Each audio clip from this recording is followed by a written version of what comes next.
All right now there is not a single country in the world that is debt-free. Not one. The United States is carrying $38 trillion in debt. Japan, $9 trillion. The EU, $14 trillion. Saudi Arabia, swimming in oil, is still in debt.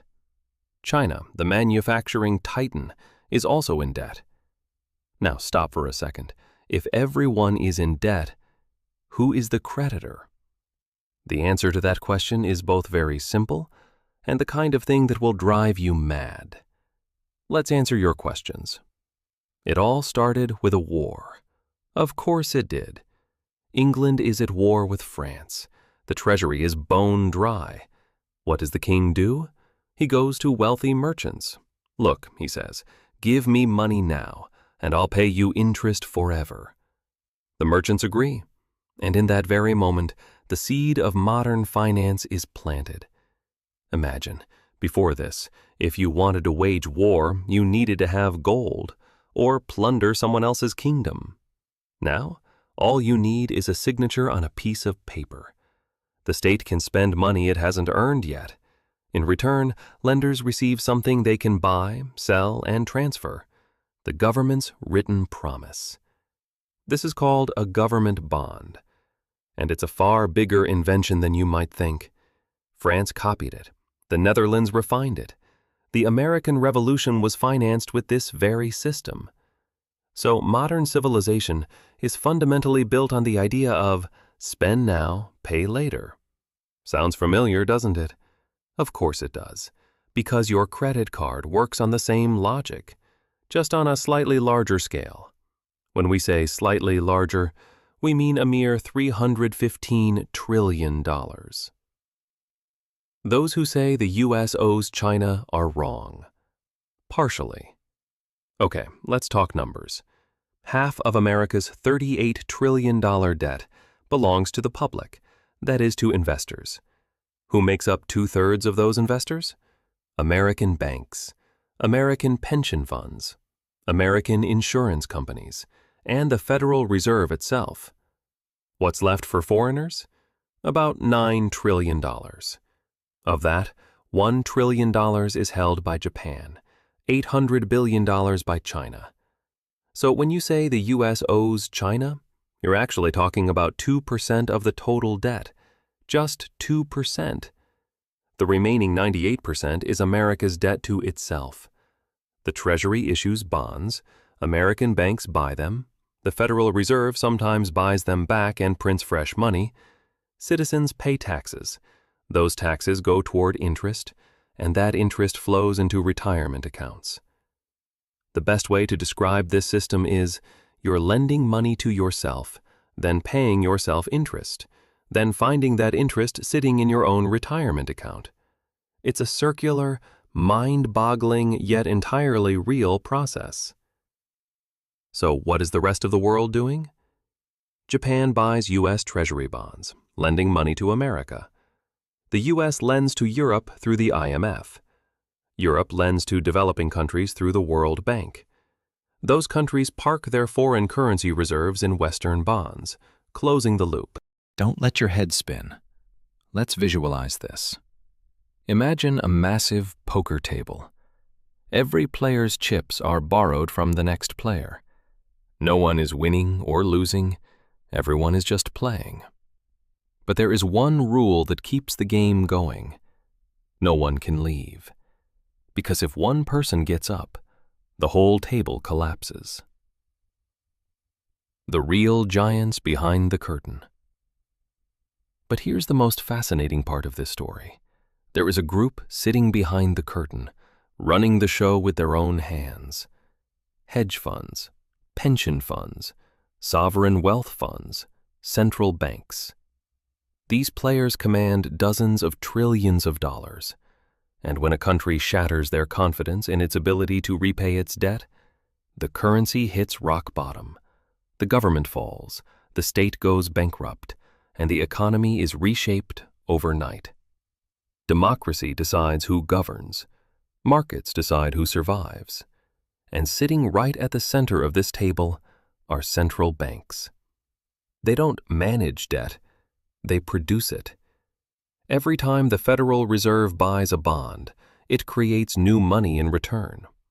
Every dollar in circulation is, in fact, a representation of someone's debt somewhere.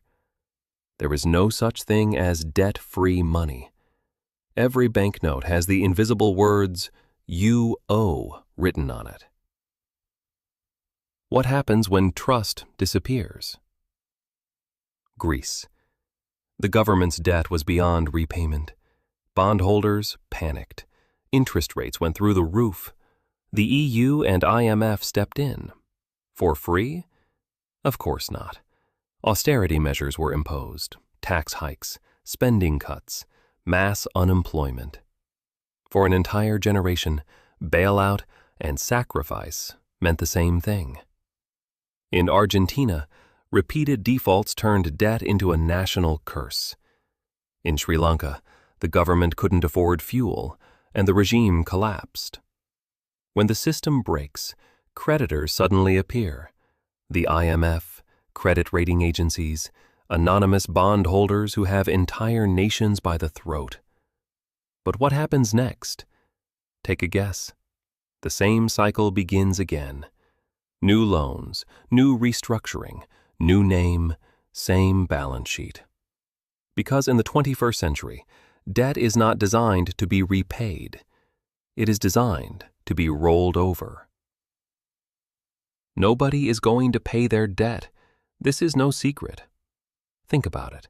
When you take out a loan, you have to pay back the principal. That rule doesn't apply to governments.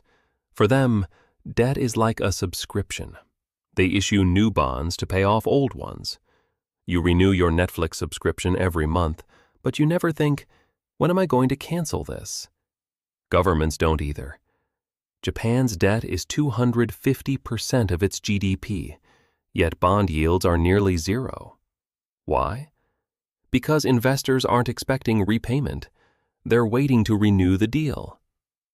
And this brings us to an intriguing truth. The system depends on governments never paying off their debt. Imagine Washington one day said, "Okay, let's pay everything off." What would happen?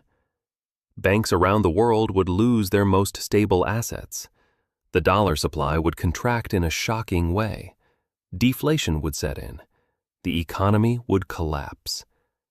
Paying off the debt would destroy the very thing that keeps the economy running. Yes, you heard that right. This is why when politicians say, "We'll balance the budget," they're selling you an illusion. The goal is not to erase the debt.